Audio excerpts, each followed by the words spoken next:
Hi everybody, this is Yaj. This is a special recording just for my goddess letter, my newsletter that I send out every week. I'm doing a video newsletter this week. And I'm going to be talking about orgasmic meditation in a minute, but first I want to just say that I was going through scrap paper, like scrap loose leaf paper the other day, and I found this piece of paper and I looked at it for a minute and I was like, what is this? And then I realized what I was looking at, and I was just like, oh my God. It says dialogue ideas for TRM. And then it has like these things listed. And I realized this is a piece of paper I jotted down on at this point, it could have been 2 or 3 years ago, for ideas for the event I used to run with my ex-husband. We did this event for a year and a half in Nyack, a monthly event for a year and a half called the Relationship Miracle, TRM, where we demonstrated a live imago dialogue between the two of us about a real issue in our relationship in front of a live audience, unrehearsed. You know, it sounds pretty crazy, and it was pretty intense. It was my idea. I loved the event. I talk about it in my my speech that I'm developing as a public speaker, that it was sort of like the real sort of beginning of the irrevocable demise of our relationship that was already deeply troubled and on its way out. And I talk about that in my speech. I'm not going to go into that right now, but it's like, I mean, to find something from your past, even though it's a recent past, look at that. Dialogue ideas for TRM, recycling. Things that bothered me, things that I thought would be good topics to talk, to dialogue about in front of a live audience with my partner at the time. Recycling, bright light in office. We shared an office space in the basement of our old home, and I would walk in there, and he would have had on this, like, the bright ceiling lights, which I never used. I always lit candles and turned on the floor lamps, and I'm always about ambient lighting, ambiance, and it was just such a for me. So I thought that would be good, light enough to talk about, light enough to talk about in front of a live audience, loud TV. He would watch the TV too loud. I wrote b-ball. I'm not sure if that's basketball or baseball. It's probably basketball, and it probably had something to do with how often he watched and how often he left the house to watch, because we didn't have TV hookup for a long, long, long time, which had been his idea. And we did dialogue about that once in a Relationship Miracle. I remember that one. That was really intense. Dishes, overall, cleaning up after him.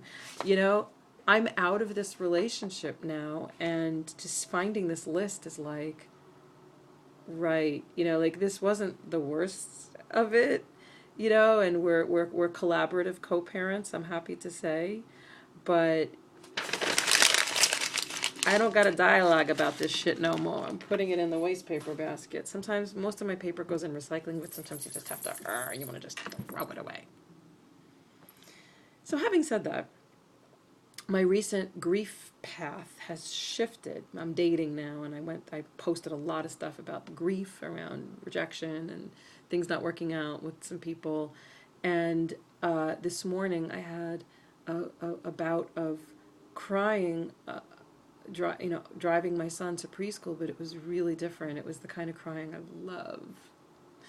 Listening to music and being just moved so much in my heart that the tears come. I'm either being moved by the message of the music, or that it's John Lennon. Whenever I listen to anything by John Lennon, I cry just because he died and how he died, and that we live in a world that would have created that awful scenario, and then just the content and how amazing his music.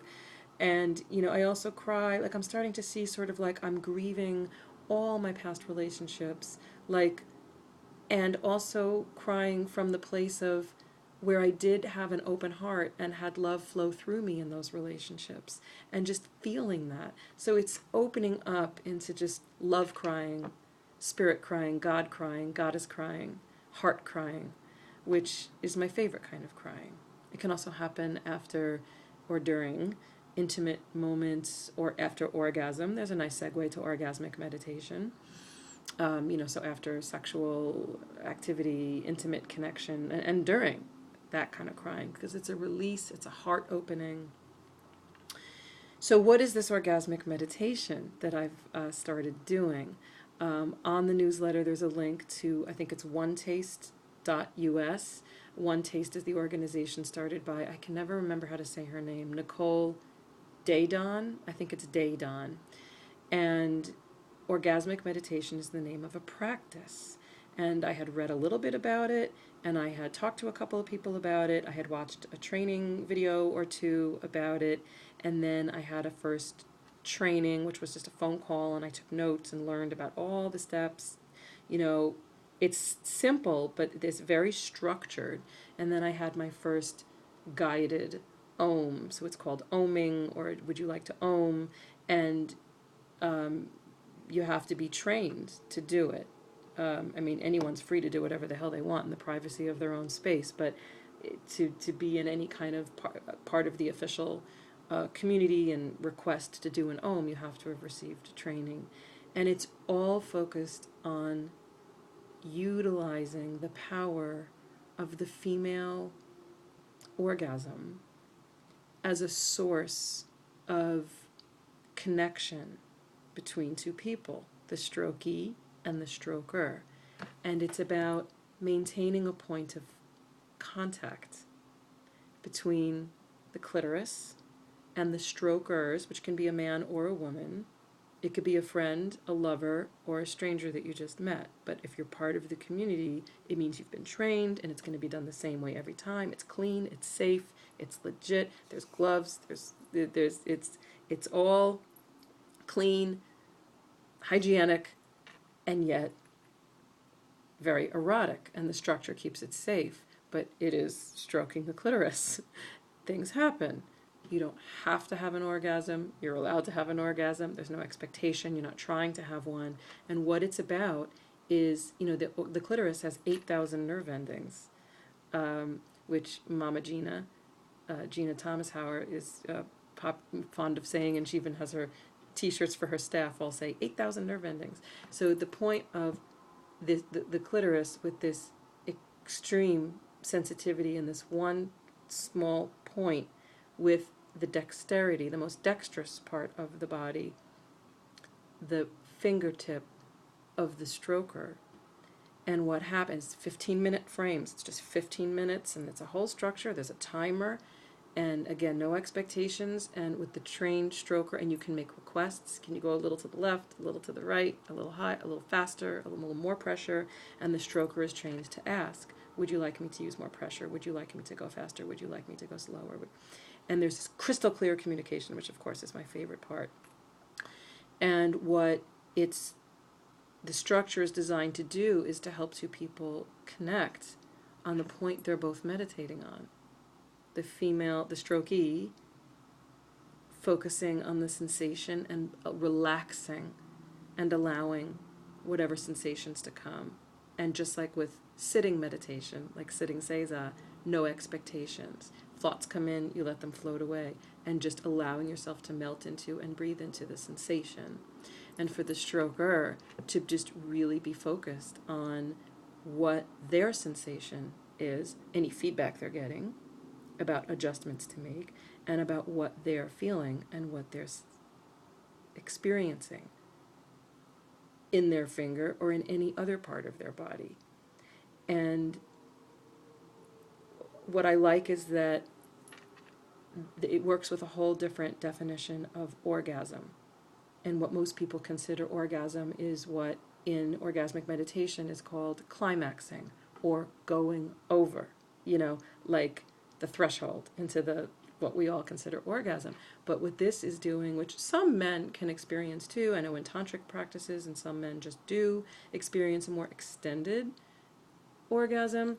Women are very capable. Not all women have experienced it, but women are very capable of learning how to relax into the whole experience of the sensory journey. And the whole thing is called orgasm. The whole sensory awakening to this, to the way it feels, the experience, the arousal, the sensation.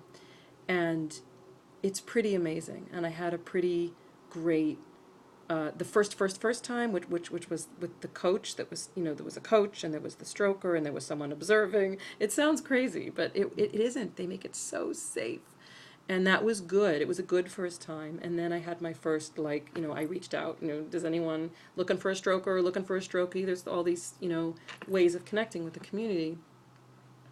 And I had my first just on my own with someone, and we did it, and it was really powerful. It was really, really powerful. So I feel that this is a life-changing thing that I've embarked on, and it was really powerful for the stroker as well. And there's this beautiful sharing that you do afterwards, and then you put away the materials. It's called the nest, and then you can talk and share more afterwards, but it's all very structured and very safe. So I highly recommend that you look at men, women, straight, gay, bi, whatever. I highly recommend. I put a link on it. It's onetaste.us to read a bit about it. And it's really about tapping into the female orgasm as a great resource of empowerment and connection, and how to connect to it and really use it as a source of tremendous heart opening and body opening and soul opening and connections. That's what I have to say. I'm in a really, really good space. I'm having a real enlightening, heart opening, expansive, joyous journey with my dating. It has shifted into more joy and away from grief, and more into exploration and experimentation and love. And I'm signing off. I love you all, and stay in touch. Bye-bye. Signing off, Yash.